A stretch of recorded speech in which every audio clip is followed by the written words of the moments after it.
Unicorn Pictures will bring you the new action-packed feature from the director of American Ninja and Avenging Force. This Sam Firstenberg movie starring American Ninja's Steve James and The Color Purple's Margret Avery is a combination of quality acting and intense action, making Riverbend a picture which is sure to attract a lot of interest.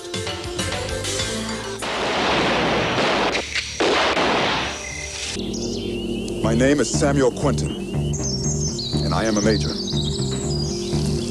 This is Butch Turner, a lieutenant, and Tony Marks, a sergeant.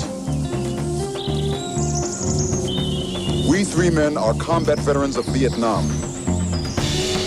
And when this period of your life is over, you men will be combat veterans of Riverbend because you have a problem in this town. And we're here to help you solve that problem. I got a feeling that the niggas are planning some violence around here. You had better tell me what's going on here. You had better tell me right now. My name is Major Samuel Quentin, and I'm commander of the forces that now occupy Riverbend. They're all safe. You can move in now. All right, goddammit, get back. Oh, I swear I thought. We want them to see and make public all the atrocities that have been allowed in this town for too long.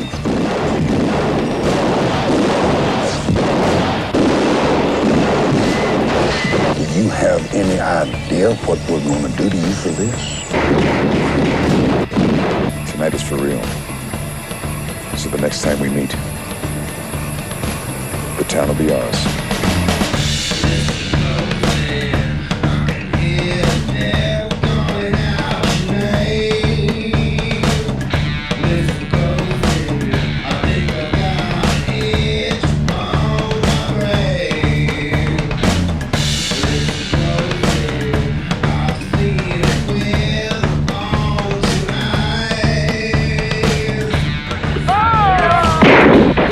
Margret Avery. Get out of here. Steve James, Tony Franks. Tell me, goddammit! Two men locked in combat. You think you bad? This has been a long time coming. Come on!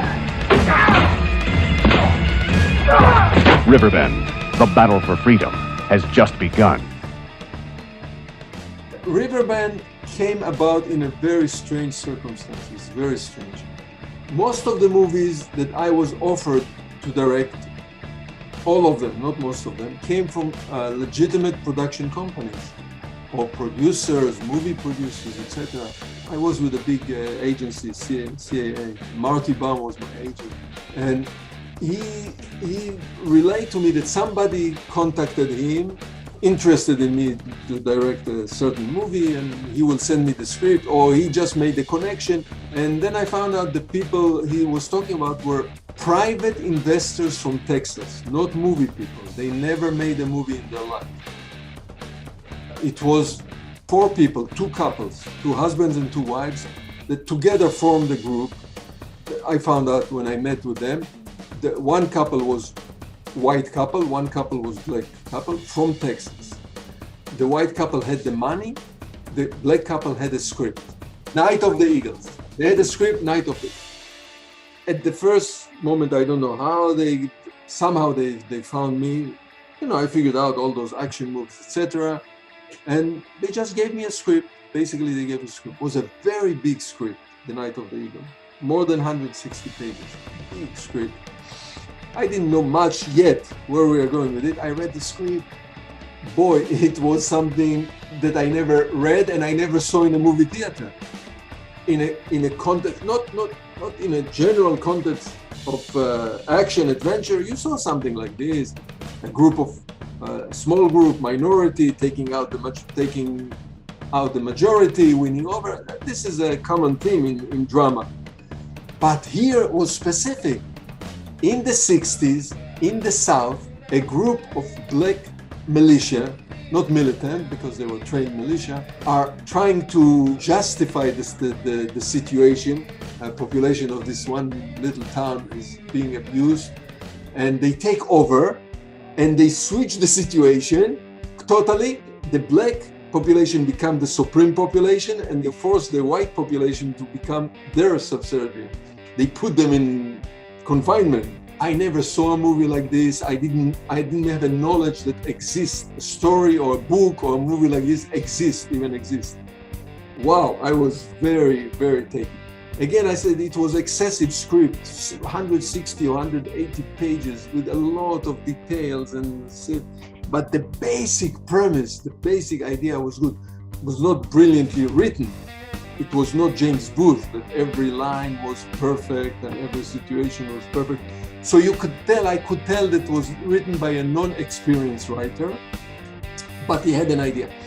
Later, I met the writer, Sam Vance. This was his name. He was the producer. And he was a very tall black guy, very tall, like a basketball player, very impressive. He told me that he was in the military in Vietnam. I cannot verify it, but he was. And the story is inspired by it, because the three heroes of the story, soldiers coming back from Vietnam, from the Vietnam War. And he was quite a character, a Texan, later on the set, he used to come on a horse, riding a horse with this cowboy hat. He was quite an impressive character. And he pitched charismatic character, and we met eventually. They came here to Los Angeles, the two couples, and he pitched me the whole idea. I told him, Sam, I'm sold, don't worry. I like this script.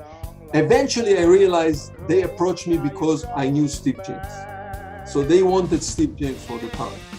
Maybe they tried earlier to get a big star and they were not successful before they approached me. But eventually they got their mind set on Steve James. So this was the connection, not because they were crazy about my movies or anything.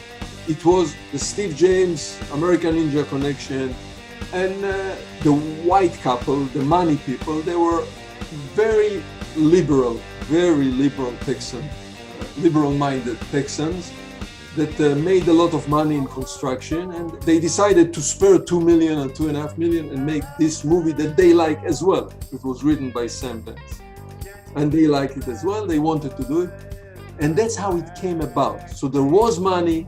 They had one condition: we must shoot it in Texas, which no problem to do. It's a good idea. And they wanted to use as many as Texan people in the production as possible. No problem. Also, Texas is a movie state. It's not a problem. It's in Dallas. And this was the condition. So that's how they presented it. There was no problem of money, to look for money, because there was money. He was the money. The producer was the money. He had the money. Later on, it caused some problem. When somebody is the producer and is the investor and he's the money and he's the company, he can do whatever they can do whatever. So that's how it came about. I approached Steve James. I told Steve James, here is the compensation for the death scene in Avenging Force. If we make this movie, everything come out, you come out as a big hero, like no question about it. That will erase the memory of dying in Avenging Force. Yeah, Steve was very happy about the script. He wanted to do it, and it was what we call green-lighted, but it's not really green-lighted because they wanted to do it anyway. So they had the money was there, the script was there, and we went on the road. We got started. Totally independent. There was nobody involved. Troy Dale had the money, so there was no problem, and he was not stingy about his money. He wanted to spend the money. He put it in the bank. He was not looking for pre-distribution deal.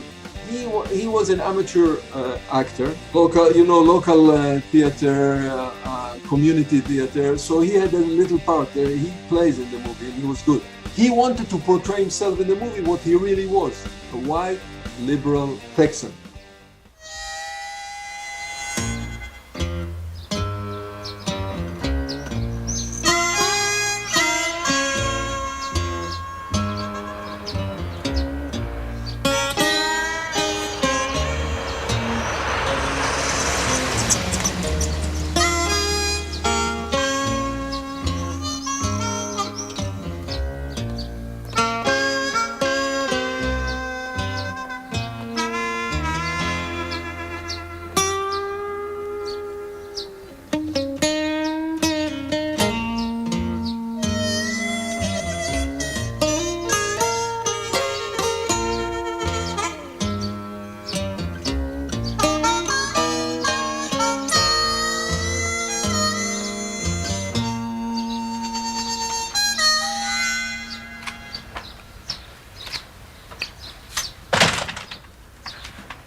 Here, tell Judge Riley's supposed to be here this morning.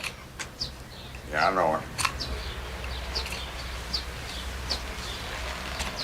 I hear tell that nigger Marcus has been talking about some signed papers and all that. He's supposed to be seeing the judge this morning. Don't mean nothing.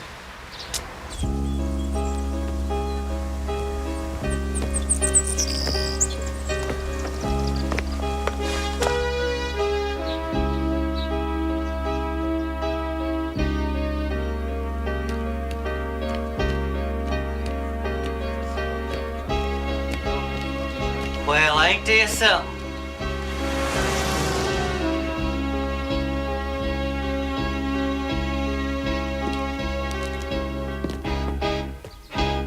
I told you, boy. There'd be some trouble if you come to town this morning. You best get on back home now, you hear? What? So that you can keep on beating on us? Raping our women and killing when you feel like it? No, sir. I've had all I'm gonna take from you. I got proof of all the stuff that's been going on around here, and we're tired of it. You hear? And this morning I'm going to see that circuit judge and let him know not one Negro citizen is safe in this town as long as you're here. Negro citizen? Yesterday, y'all was niggers. Now, who changed there? Must have been that Martin Luther King boy I've been hearing about. This world is changing, old man. And days for people like you gonna be over real soon. You're under arrest for disrespecting an officer. Now, hand me that paper and come on in here. You're resisting arrest? I'm telling you. Marcus, I'm warning you!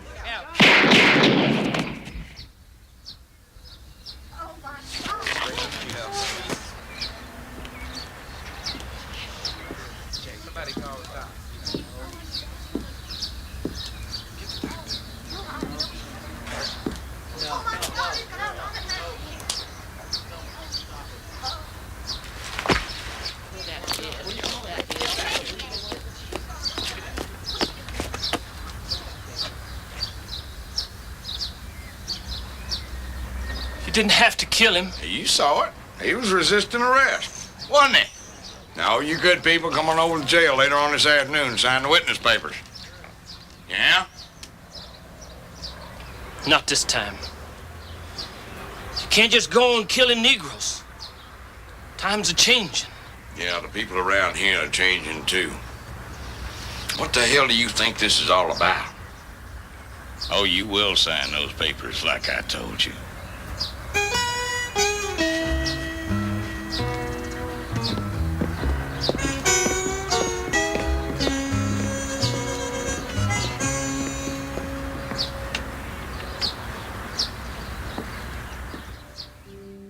How did Oscar-nominated actress Margret Avery come aboard the project? Her scenes, really elevated everyone else's performance as Vanessa Kate, as well as Steve James. I think it was smart, to place such high-level talent around him to elevate it a little bit. I thought that was great. I was wondering if you could talk about that a little bit. When we started the production, and we were still in pre-production, initial stages, I told the guys that they were, as I said, they were naive.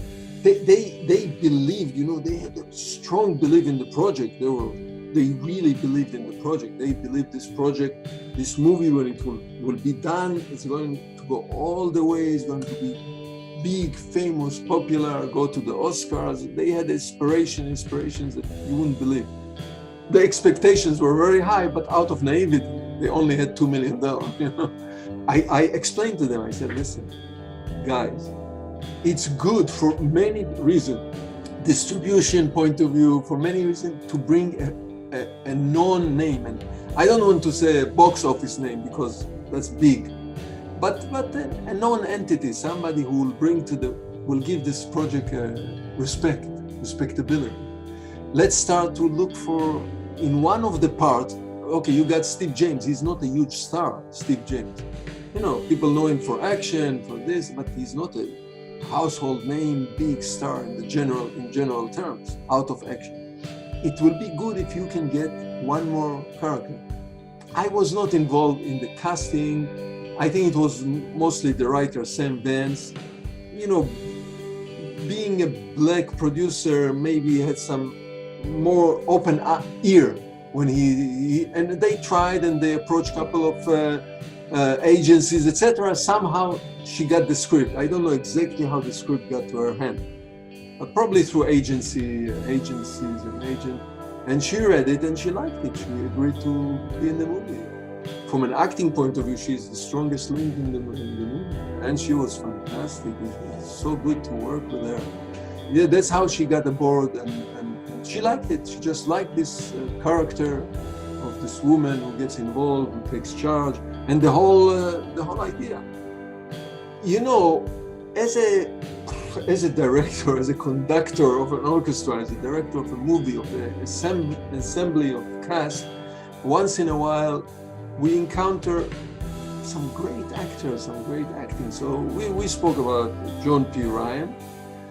I told you I worked later on with Eric Roberts, but Margret Avery was the type of actors who can totally transform, totally metamorphose to completely different character, really, really schizophrenically to another character, totally.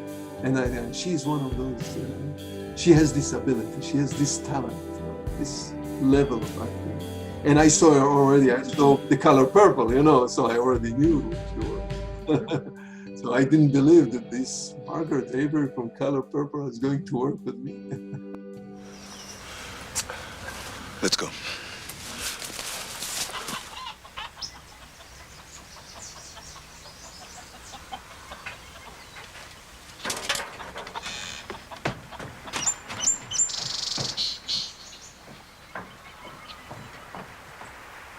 Good morning, miss. Now, we don't mean you any harm. So please don't be scared, okay?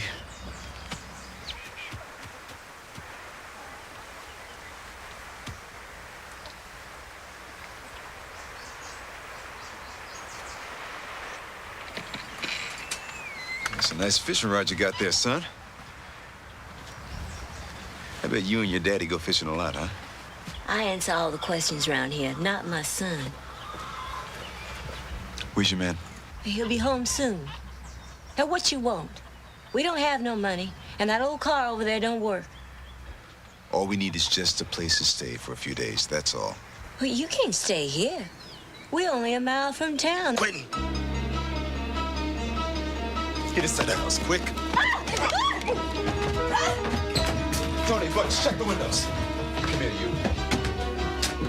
Do you have a gun? No. Don't lie to me. Where's the gun? Don't you talk to me like that. I don't care who you people are. Listen here, I don't have time to play. Where's the gun? Car's getting close, Quentin. Stop.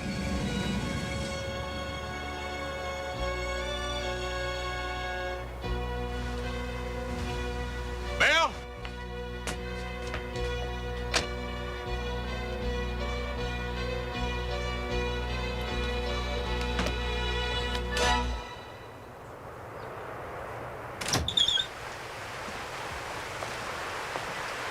Bill, I come to pay my respects. You got your nerve. Coming here after what you done? That was his own fault. What I done was legal. You through, Sheriff? Oh, one more thing. Got a telegram this morning that 3 escaped nigger prisoners from the Army might be headed this way. Now, if you see anything, you be sure to tell me, you hear?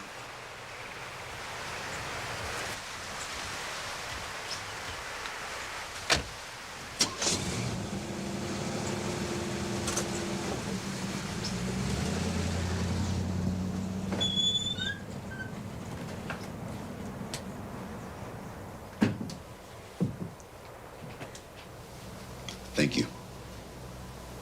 What's your name? Elizabeth. Elizabeth Coleman. Well, Mrs. Coleman, we'll need a change of clothes and a place to stay. I promise you, we won't make any trouble for you, your husband, or your son. After a day or so, we'll be gone. But what about the law that's after you? I'm sure we lost him. Don't worry.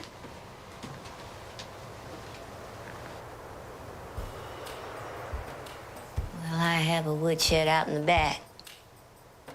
You can stay out there, but for only a day or two. Thank you. The biggest takeaway of the movie for me is there's a strong theme throughout the entire movie of justice versus revenge. And Steve James talks about that several times throughout the movie. We're here to seek justice, not revenge. We're not going to loot. We're not going to kill. Don't hurt anyone unless, it's in self-defense. And he sort of represents justice, I think. And then Tony, his partner, sort of represents revenge. And there's kind of the conflict. And I think the whole movie, at least what I got from it, was you can't have both. You can't have justice and revenge, because revenge just leads to more violence, more death, more hate. You have to one or the other. Let me go back to a good story, pre-production, so at the beginning.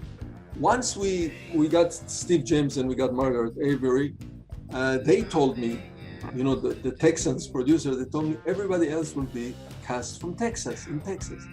And I was doubtful. I said, are you guys sure that we don't have to bring small part from Los Angeles? They said, no, don't worry. We have everything here in Texas.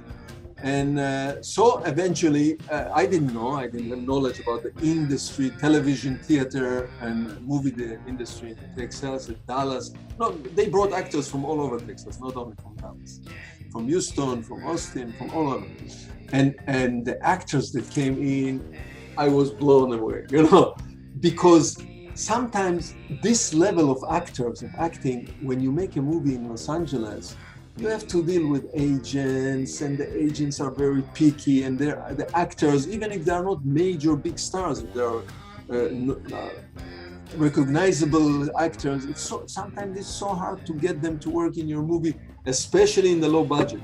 Because they all prefer to work in studio movies, and the agents just want them just to work in studio movies that will get a major distribution. So we make movies in which we cast in Hollywood, and it's so hard to get the good actors to play small bits part. And here suddenly they recruited a local casting director, or maybe more than one, maybe it was a team, I don't remember. And they started to bring in the actors for reading I was blown away. The level of acting, I couldn't believe. The sheriff, his real name is Tony. Oh, what an actor! The two of them, the two guys with Steve, what actors, they came in. I couldn't believe the level of actors that I'm getting.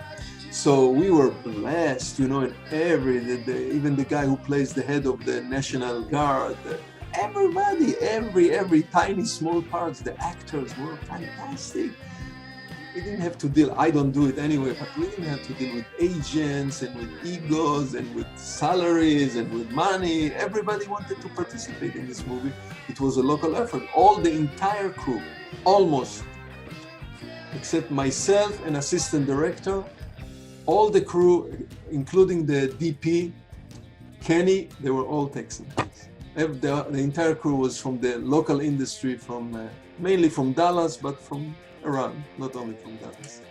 And so the crew was good, the cast was fantastic. But now we go back to the script. The script was not written by a professional writer, but by a writer with a lot of experience. So if he wrote the script, it's hard to tell, because later on I found out that this Sam Ben's character, though we were very friendly, he was very charismatic, but he had so many different personalities and so many, I don't want to say con man, but so I don't know if he really wrote the script, because the script was too extreme, because you're talking about the revenge and versus justice. When I read the original script, it was extreme. It was really extreme script. It was with a lot of vengeance, and it was full of vengeance. And I got to talk with him, with Vance, a lot, and we kind of agrees that you cannot take it to such a violence and vengeance, because the message of the script, if you want it to be sympathetic, cannot be that we do to them what they did to us. We are better than them. We are looking for justice. We are not just looking for revenge. And every time I asked him, because he was supposedly the writer, I asked him, can you change the scene for? He always found excuses. He never did the work, which leads me to suspect that was not his original script. But I don't want to to be negative and because I'm not certain. But I couldn't get him to sit and write corrections. Sometimes he did, sometimes he didn't, sometimes he dismissed me. Every time I had the excuse why he didn't do it. The assistant director was David Womark, which is a writer in a way. And so David and me, we used to sit and correct scenes and show it to bands. And he always agreed. He always said, hey, good correction, very good, we like it, let's do it. So, and the script was huge, I told you. We dealt with a big script. So to me, it was important, this subject, that the people were seeking revenge and justice, they stick to the justice. Though there is a conflict within the group, it's not one hero, it's not high noon. So within the group there is conflict, but eventually the lead character, the protagonist, sticks to the idea that this is justice, that we are looking for revenge. And from what you're listening to you, and I hear that it came through. But of course, if there was some talented writer, I'm not a writer, maybe it would have been even more emphasizing. Watching the final movie, the product, you can see that it's not refined to a level of really, really great writing. But the idea is there. The idea is there within the limitation that we faced, that we had to shoot a huge script. The producer, which was not experienced, I told you, he comes from construction. Every time I told him, I tell Troy, I said, let's not shoot the whole script. We don't have the budget to shoot this whole 180 pages, which will not end up in the movie. But he came from a construction. In his mind was, I'm putting my money and I want as much wood as I can get for my money, as much product. So he insisted, he said, no, I want to shoot the entire script, I'm putting my money and this is my private money. And I want, please, you have to shoot the entire script. So at some point we had to rush because, still we were constrained to 6 or 7 weeks, I don't remember. And now we have to shoot 180 pages. Of course, it's not full of action. And instead of shooting 120 pages of script, which is 1.5 hours. Eventually, we had like a movie of 3 hours when we finished everything. And so with all of those constrained, budgetary, etc., the message is there. The message is definitely there. I mean, and the message is reinforced throughout the entire movie. I mean, it's blatantly said many times through dialogue, but it's also just reinforced throughout the action. So, I mean, it is interesting what you're saying about the script, because I've written several scripts myself and tried to get scripts produced in the past. So, I mean, it's interesting that all those themes it is interesting. I wonder if he did write it or if he had somebody ghost write it for him. Yes. Because that is interesting. I do not have the answer. I didn't find with him, with this particular producer, that he would sit in the evening every day and write and change accordingly, listen to the actors and change dialogue. Sometimes it's done. Mm-hmm. They change dialogue according to the specific actor, the way they I usually let actors stick to the script, but add some improvisation. I don't mind. It's okay. I actually like it. But I didn't get the sense from him that he's like a writer. Yeah. Jim Booth, if we needed something from Jim Booth in 10 minutes, he would go to another room. In 15 minutes, he will come up with a correction immediately. Yeah. That's cool. That's great. We didn't have this. You said we were getting out tonight. And now you want to drag me into this civil rights bullshit. I followed your ass to hell and now. But this, he just counted me out. If you just shut up and listen. I got an idea that'll work for all of us. And save our asses at the same time. How's that? The Army doesn't want us to have our say about what happened in Nam, right? Right. Now, if we could bring national attention to Riverbend, that means reporters, television, federal investigators. We will be big news, and we will be able to bring our story to the press first. Now, I know the Army doesn't want that. And I don't think that any court-martial in this land would want to convict us after that. How are we going to get national attention? What do we have to do? We are going to recruit all the young, capable blacks that we can find. Train them into fighters, what we know, and then take over the town. You probably expect me to be your goddamn drill sergeant, I guess. I'm supposed to take a bunch of country, backwoods niggers and turn them into soldiers in what? A couple of weeks? So you can put another medal to your chest? No way. I'm out of here, man. Tony.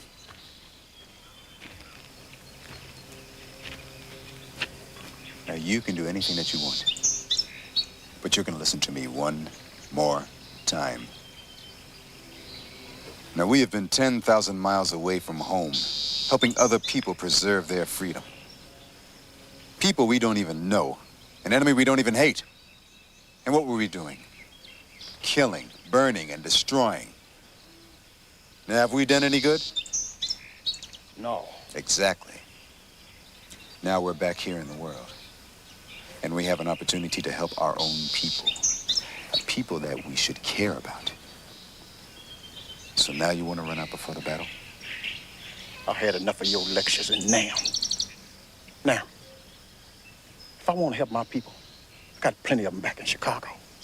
I don't need to deal with this southern shit. I'm through being a Boy Scout. I've done my share. From now on, it's me I'm looking out for. I'll stick around for now, because your plan just might work out. But if it doesn't, then I'm gone. When watching this movie, you can't help but think of, just the last 6 months, Black Lives Matter, George Floyd, all these incidents with police, killing these unarmed black men on tape. The opening scene where the sheriff shoots the man in the back in front of everyone and basically says, oh, he was resisting arrest. You all saw it, And it made me think about all the protests and social unrest that's happening. And again, that theme of justice versus revenge. I think a lot of these protests, these are people seeking justice. They do sometimes get out of hand with looting and stuff, but I think those are people that are more seeking revenge. You know what I mean? I don't think those are necessarily the protesters. And it just, watching the film, it just made me realize, not much has changed. I mean, Steve James even says in the film, it's 1966, it's not 1866, but it doesn't seem like a lot has changed, but a lot has stayed the same, I mean, I'm not really, I guess, making a question here. It's more of a statement, but these are all things that, like, as I was watching it, I was thinking, wow, out of all of your work, and you started out, wanting to do social dramas when you were younger. So this is your social drama. I mean, this is it. It was written maybe written in the 80s. I was approaching that. Maybe he wrote this, maybe it's an old script, but it deals with the 60s in the South. So this script and this movie relies a lot on stereotype of movies that we saw previously.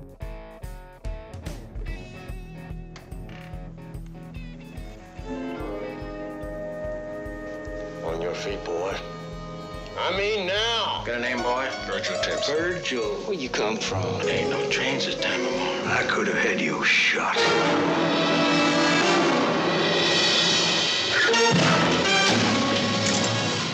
Skulls caved in. Could have been a hitchhiker.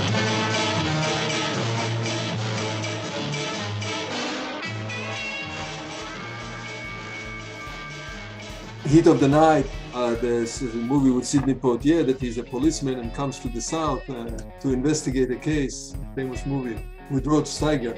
So it's based, and there are many movies from the 50s and from the 60s that we grew up with that gives you the roadmap of what is segregation, what is hate in the South in the time. So we saw those movies. I did not live through there. I'm not from the South. Those guys are from Texas. They are not from the Deep South. I think she was the Valerie that came from there. But nonetheless, so the script relies a lot on the stereotypes and what they learned from the other movies and literature probably as well, going all the way back to Gone with the Wind. All those movies, Heat of the Night, Gone with the Wind, and many movies, Imitation of Life. There were many movies that deal with the subject. So I'm sure that Sam Vance, whoever wrote the script, took away from those movies. Really movie nostalgic, but it talks about the general subject. Yeah, of course, racism in general, racism in America. And until today, the subject is simmering, it's always here, since the liberation of the slaves. There was another movie came out at the same time, Mississippi Burning, Gene Hackman, kind of a subject, you know. The subject was always there, but the writer, Sam Vance, he brought up to the surface a subject that was dealt with in American literature and movies, musicals, whatever you want, non-stop, you know. And we saw a lot of it.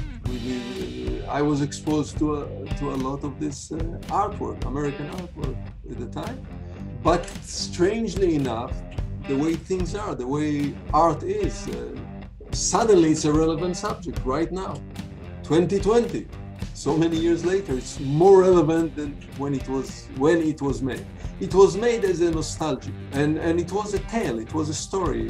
There is not a huge, this was not in his mind. He was aware, he wanted to bring this subject to the surface. He was a black writer, you know, it was a subject, and the actors involved, they wanted it. But as you say, today, for some historical reason, the way it turned out, it's even more relevant today than when we made the movie.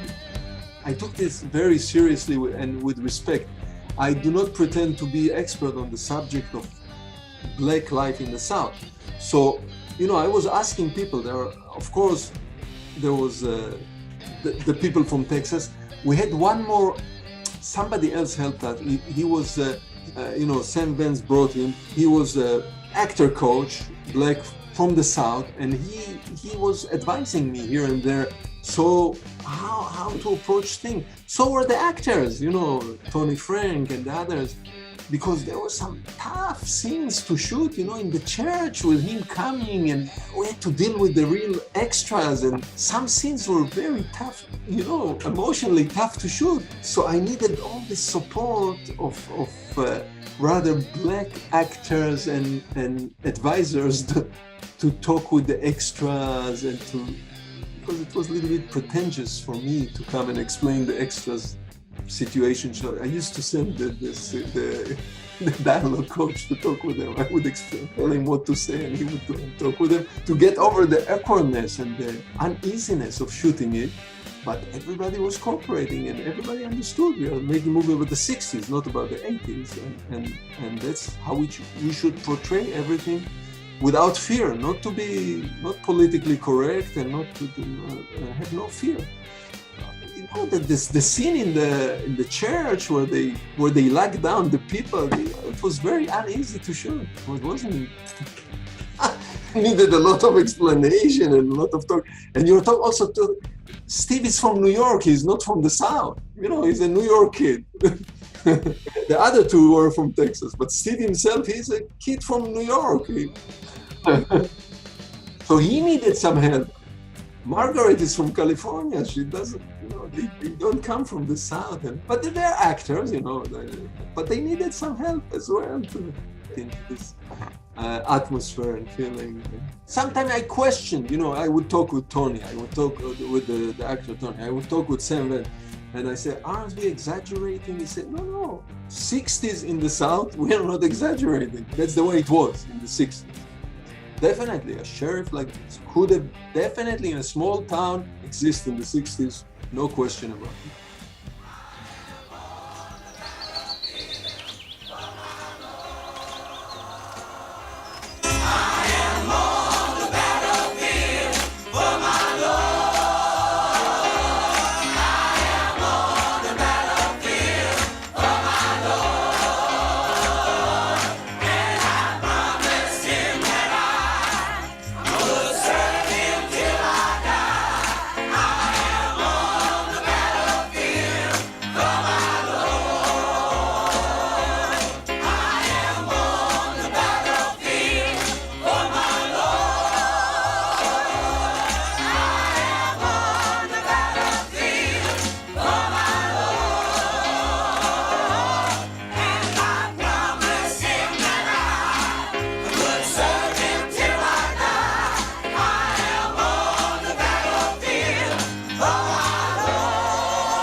Let the church say amen.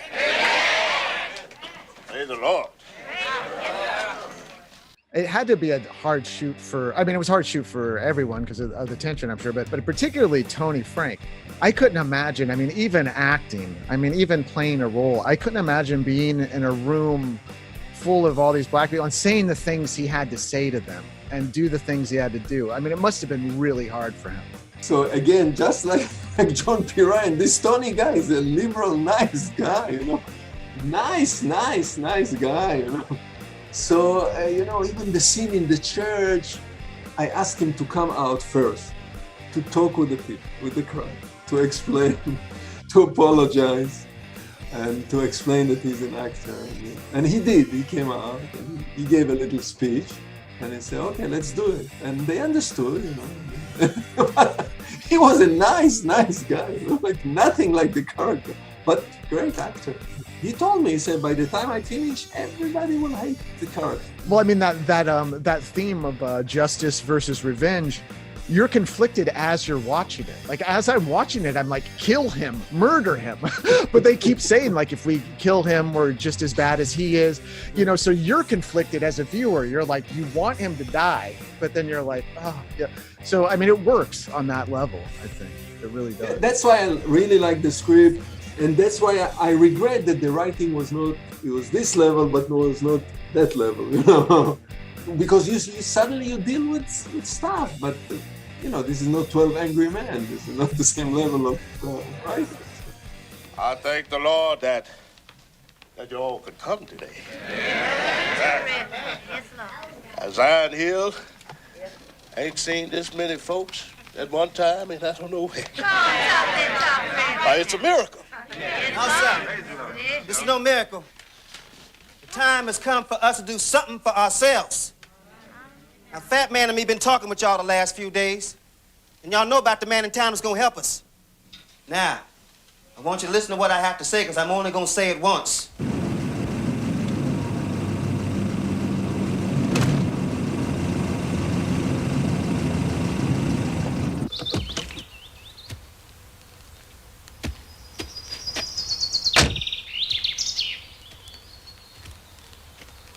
Today is our last day of preparing.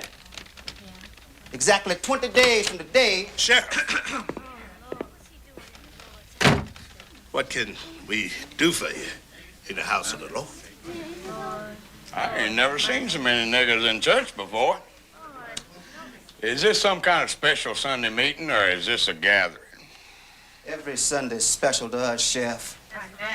And in the eyes of the Lord, we are not niggers. Reverend, you better tell that boy he's doing some powerful talking.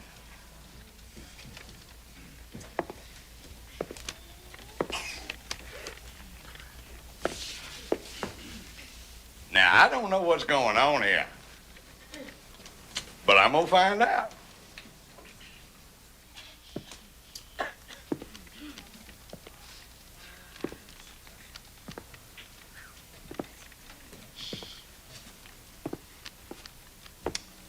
Oh, Gus, my daddy told me one day that as long as a nigger lived in Riverbend, he'd always be a nigger.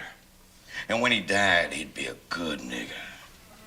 Now, Gus, you know I don't call a boy by his name unless I get the feeling he's about to become a real good nigger.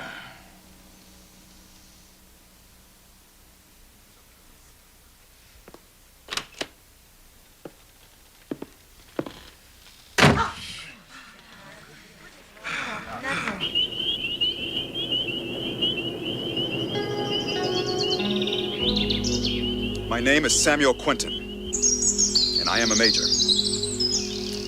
This is Butch Turner, a lieutenant, and Tony Marks, a sergeant. We three men are combat veterans of Vietnam. And when this period of your life is over, you men will be combat veterans of Riverbend, because you have a problem in this town. Right. And we're here to help you solve that problem. I want to talk about maybe real quick Steve James's fight scene he had in there.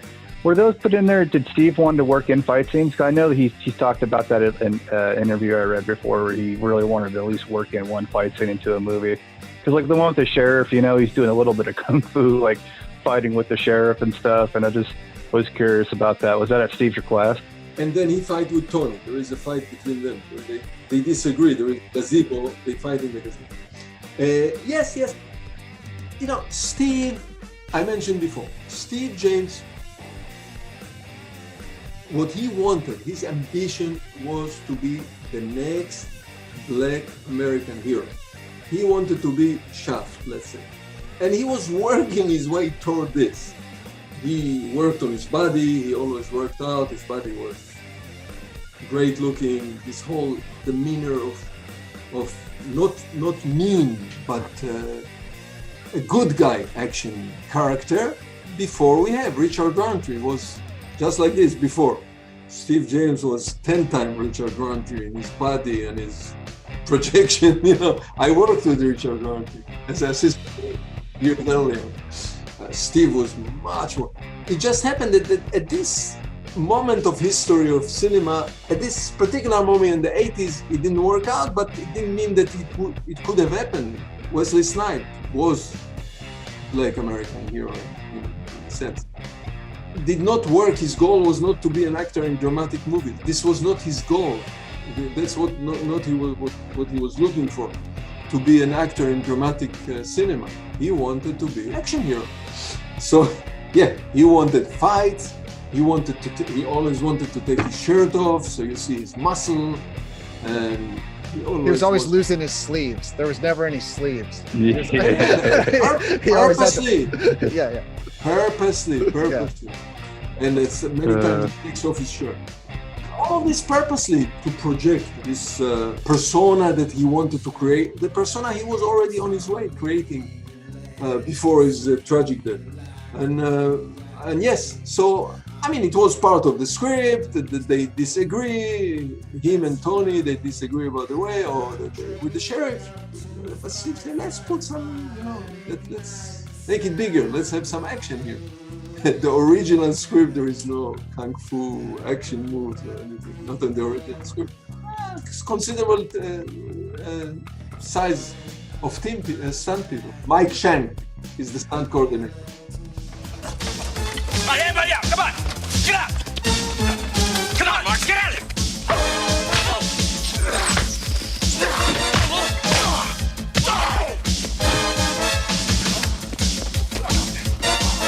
Steve James in general, but you get a sense that in every role he plays, his personality is coming through. I mean, for some reason, you get a sense that, like, even though I don't know him, you feel like he's a nice guy. That, like, you know what I mean? Even when he's threatening and like a tough guy and kicking ass, at his core, he's friendly, it seems like. You know, like in American Ninja, he seems like a nice guy. You know what I mean? It's just, that it comes across in all his characters. This was Steve. Steve as a person was genuinely what you call a genuinely nice guy. Friendly with everyone, you know, shake hand, hugging, willing to sit and talk with everyone and have a good time and laughter. And he was just a nice, good guy, nice. I told you, the great love for cinema, great love for cinema. Everybody that met him liked him.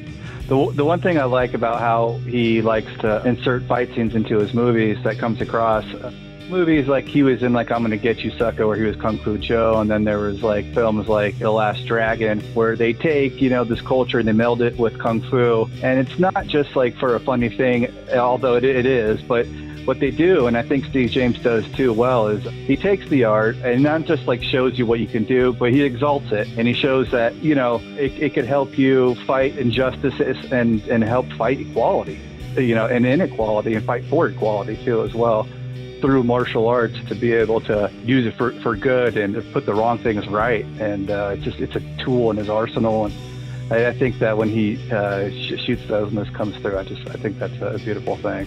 You know, in cinema, the way we know cinema, 120 years of cinema, we have two types of stars. We have the dramatic actor, Tom Hanks, of course, can do anything, comes from dramatic acting. But we had a lot through the history of cinema, stars with their persona. They were cinematic persona, not great actors, not great dramatic actors with delivering lines, but there were plenty of persona Take Schwarzenegger, for instance. He's on the screen, you cannot deny his persona, his presence on the screen without being a great actor and delivering great lines and doing Shakespearean plays and movies. So cinema was always like this, right from the beginning. Steve belongs to this group. He had this persona on the screen. He comes to the screen. When you see him on the screen or television screen, it's projecting. He projects this power. Nice guy, tough guy, muscles, with a little of a smile. He flips somebody into the ocean. He smiles at you. Okay, I done a good job. Let's continue to fight. He had this persona that he wanted to bring to the screen, and he had it. It just, either you have it or you don't have it. But he just had this presence on the screen, which is unexplainable, which is magical.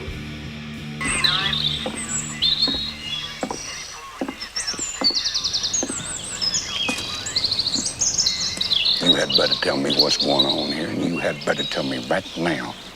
Who in the hell are you, anyway? My name is Major Samuel Quinton, and I'm commander of the forces that now occupy Riverbend. As of last night, every white resident of this town was taken hostage. Now, if you attempt anything foolish, they will die. And we're all ready to die along with them. Do you understand that? You get to your demands. What do you want?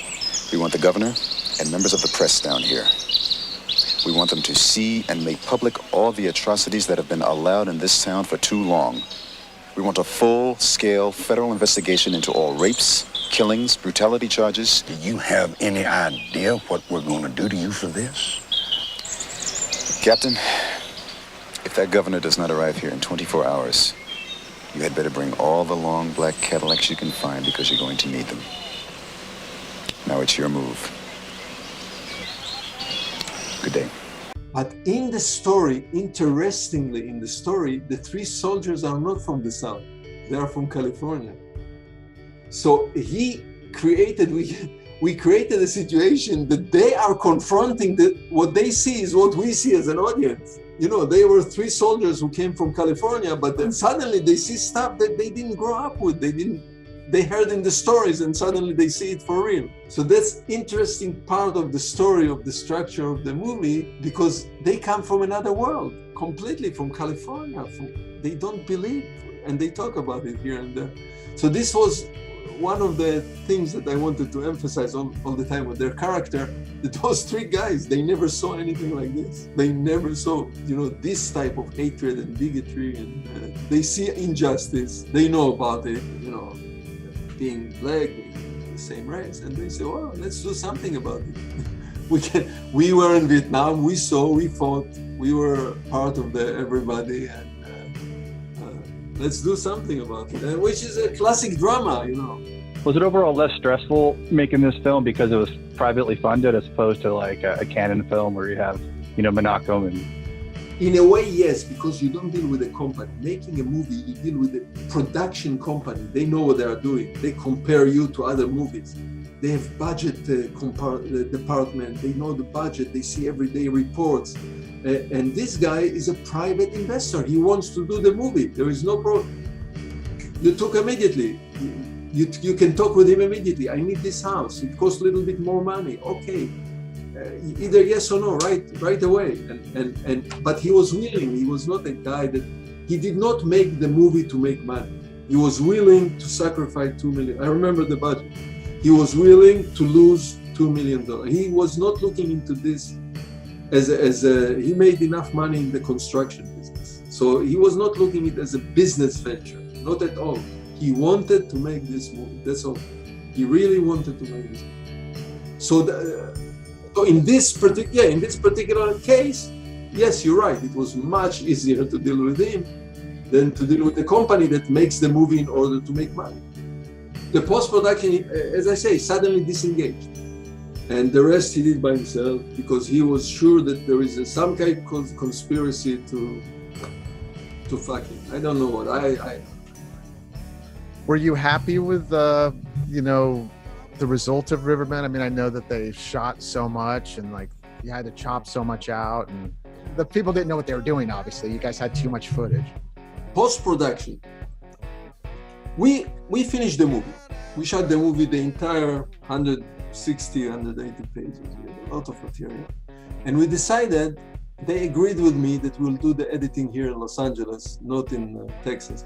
They even have a laboratory there that developed the film, so all the film was over there, negative. But we brought it here. Marcus, I did a movie with Marcus Menton, Electric Boogaloo before, and he was the editor. You know, usually the process is the director and the editor are doing a rough cut, and then they invite the producer, and we talk with the producer. I said, we didn't have that much because he was in Texas and we were here, but we were editing. Unbeknown to us, at that time, the couples had a fight. The producers, they had a fight and they split. During the production, we were all in harmony. Everybody was helping us. Now, the director and the editor are being pulled between two forces which are not friendly anymore to each other. The two teams of producers are now fighting. I don't know until today what happened there. So the Vances moved to one side, Troy and Regina, they were fighting with each other, either over money, over subject.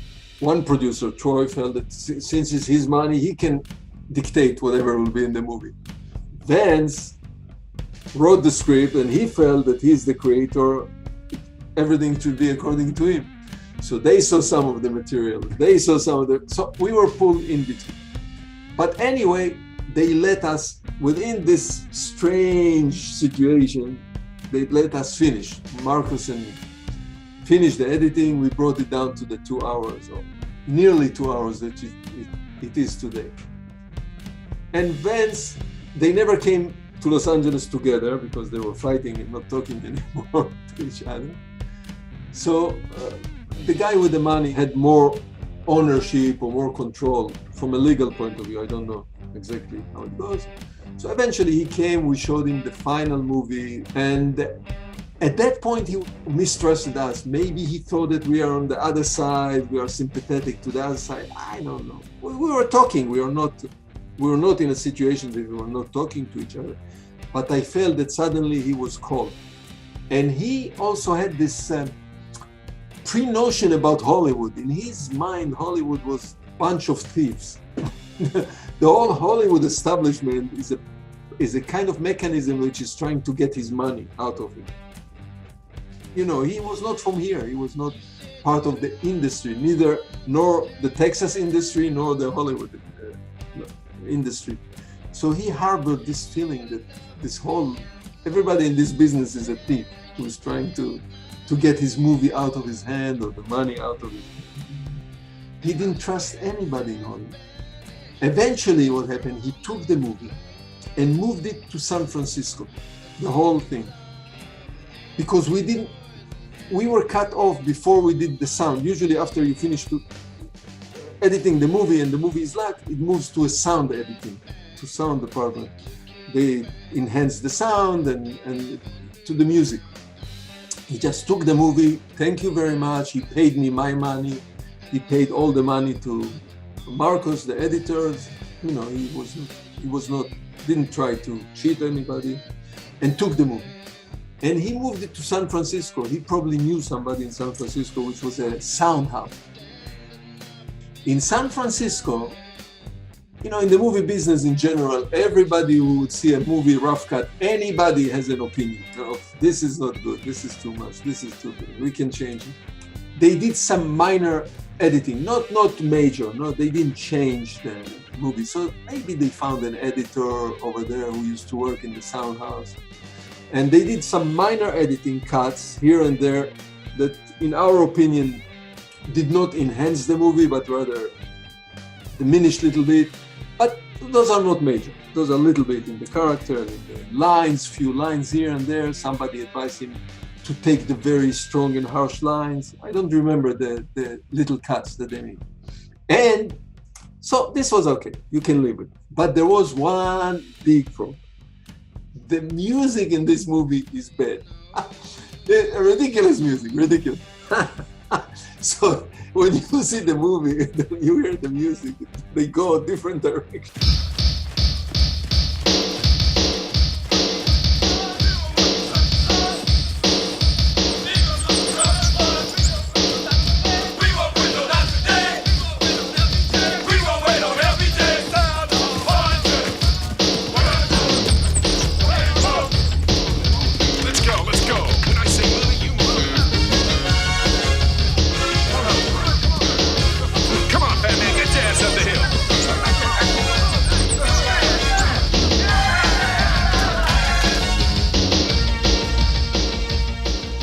you know, distributing movie in America at the time of the theater, it's a very fine science, art and science. Movies with special interests, you have to build them. You started in the right neighborhoods. You know, free screening and discussion. This is the type of movie that you have discussion. And then suddenly, if it's successful, not necessarily, but if it's successful, word of mouth, people start to talk about it. Wow, we saw this movie. Now they expand it to different type of theater. They know, you know, the distributors in America, they know exactly in which theater they should open, in which neighborhood, which street, if it should be at 8 o'clock or at 11 o'clock. They are so, it's a scientific distributing movies in North America. So maybe it would have had a chance if somebody put all the necessary love and care to in the distribution of this movie, but he was not cooperating. There was Mississippi Burning. I feel that the company was not willing to do anything Paramount, and there are so many movies like this in the history of movie making cinema that disappeared. So many. In any case, he took control over the movie, and then he realized that he believed, you know, he was from construction. He came from construction. And he told me many times that selling movie, you know, I sell buildings, selling movies like this, it's nothing for me. I told him, Troy, you're wrong. It's very, very complicated to sell movies. It's not selling building. It's not selling complexes of building. No, he said, I understand sell. And his wife, she was part of his team selling the real estate. So she said, no, we will sell the movie. They held the movie 4, 5, 6 months. They realized it's not easy to distribute movie in America, to sell it, nor video, nor theater, nothing. And eventually they found a company here, Prison, in Los Angeles. As I told you, they were mistrusting. They did not trust the Hollywood establishment. They did not want to deal with the big companies, or they didn't want to deal with Marty Baum that could have gotten them a good distribution deal. And they ended up with the Prison. Prison was a tiny company, I know. They were here in Santa Monica. And somehow they got the movie to Paramount. I don't know exactly how, because on the video, on the VHS, it says Paramount Home Video. Paramount didn't want the movie to come out because they had the Mississippi Burning. And this was competing the subject. It was the same subject, Mississippi Burning at the time. So this is it's a non-practice in Hollywood to buy to bury, to buy for burying. Some companies sometimes, in order to kill the competition, they buy a movie and they bury the movie. That's it. They consider it as part of the distribution of the big movie. They buy a small movie that might compete. It was exactly the time that Mississippi Burning came out. So maybe, I don't know all of this. Maybe they bought it to bury it so it will not come out. And it just came out on this VHS from Prison, that's all.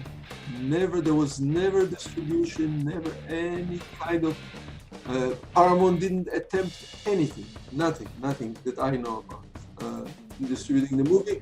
And they don't know anything about it today. Well, some people called and tried.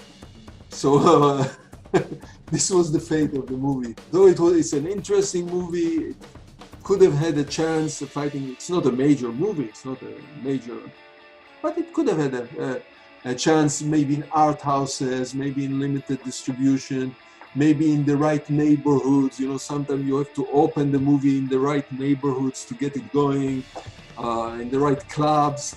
But basically Paramount didn't do anything. They just bought the movie and the movie was dead. And so this was the fate of the movie. That's how it ended up. We don't know even where the elements, when we say elements, we mean the negative. We don't know where it is. There is a general interest.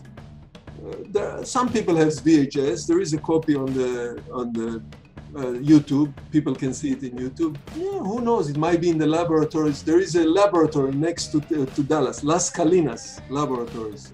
Now, shooting the movie in this Riverbend in Texas was kind of a lot of episodes and funny stuff that happened.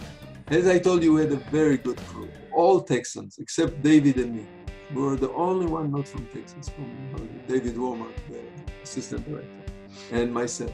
And as you know, we discovered there is Texans are very hospitable people, very warm people, very, very, very hospitable. They like people from outside, but there is etiquette. You have to understand to Texas. So we go scouting, and this movie is a rural movie. So you go to small towns. It's not a city movie. So we were around in the area of Waxahachie. Waxahachie is the big city, but we were really scouting the little towns and small and the fields, and we were looking for this house. It's a strange house. So lunchtime, usually we stopped at roadhouses, at small cafes in the rural area of Texas. And usually lunchtime, all the farmers are coming to eat. You know, the cotton people, they come with the tractors, they park outside. We have film crew. We look strange immediately. And, you know, it's always steak. Wherever you go, you eat steak. So one day we're in this tiny, tiny diner, coffee shop diner, kind of Texan, real Texan. And I came from South Africa. I just finished, not long prior to this, American Ninja #2. And the beef in South Africa is fantastic because they all graze, just like in Texas. And it's a different cow, I guess. It's excellent beef in South Africa, in steaks. And so anyway, we sit in this coffee shop and we eat the steaks. It's always steak and pie. Every dinner, every lunch is steak. Then I talked with Kenny or with the crew and said, but listen, this is a good steak, but in South Africa, I ate a much better steak. You know, the coffee shop became silent as if like, whoom! Like this. Oh, I bet. So people heard what I said, that the steak that I ate in South Africa was much better than this one. So quiet like this, and Kenny Lemkin says this sentence I cannot forget. He said, "It's better if we pay now and leave."